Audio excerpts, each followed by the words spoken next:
Hello, Jen from My Time Gardens, and Hi, I'm Cheri from Serenity Gardens. and we're here for Time for Tea chats.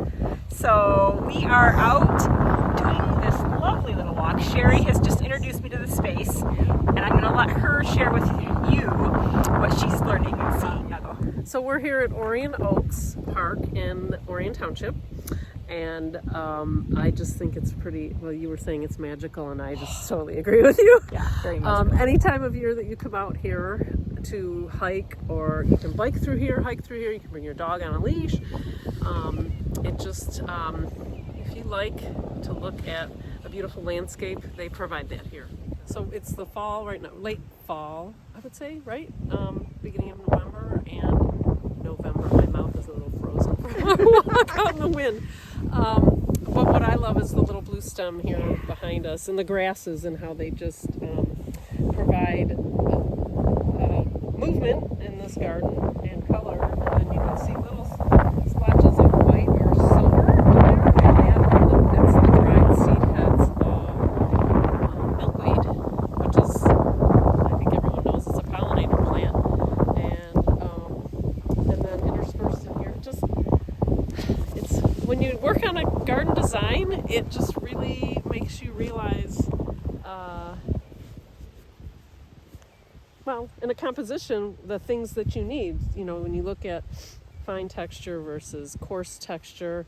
And I've always thought of these grasses as being a fine texture, because in a residential landscape, a lot of times you'll have like ornamental trees and shrubs, which are more coarse. But in this setting here, it's actually a coarse texture juxtaposed against these sedges on the ground, and just the very fine, I don't even know if you can see these seed heads here of these little perennial, whatever they are. It's probably a little aster, would be my guess, if I was guessing, or get to guess. So, pretty amazing. And like I said, any time of year you come out here, there's always something fun to see. So, anyway, in the summer it's pretty spectacular. Because obviously this is all green, and then the grasses are whatever color they are.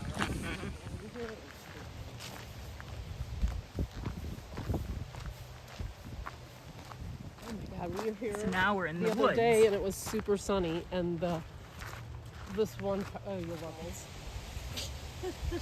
Out, it's thimbleweed. You want me to hold it? So we are now in the woodland section, and we found earlier a little clump of this thimbleweed, which is beautiful. All of the ones that I've seen before in a landscape garden and just out in the wild, they're about 2 foot tall. And check out how big this guy is. Like, maybe he's just getting just enough sun. I don't know. It's really fascinating to see how these plants behave out in the wild, and how different little ecoregions and ecotypes can change their growth habits and patterns. Then we can understand better how to use them in the landscapes. Here we are on the woodland part of the trail, and look at that beautiful green undergrowth. Doesn't that look lovely? But what I'm going to show you is going to scare you. So what we have here is the burning bush. And likely you might have this in your landscape. It's a shrub that we used a lot. It turns a glorious red in the fall, and it gets these lovely little berries that the birds absolutely love.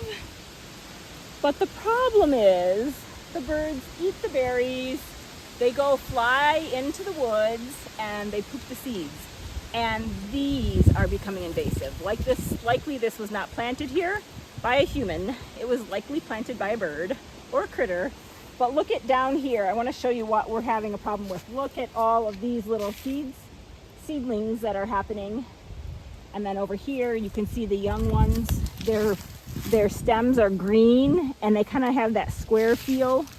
So yeah, this is a very dangerous thing to have in your gardens, and you don't want to be contributing to the problem that it's happening, because what happens when it gets into the woodlands is then it just grows like we're seeing, and it outcompetes the natives, and it becomes kind of like a monoculture, and that's the problem that we're having in the woods.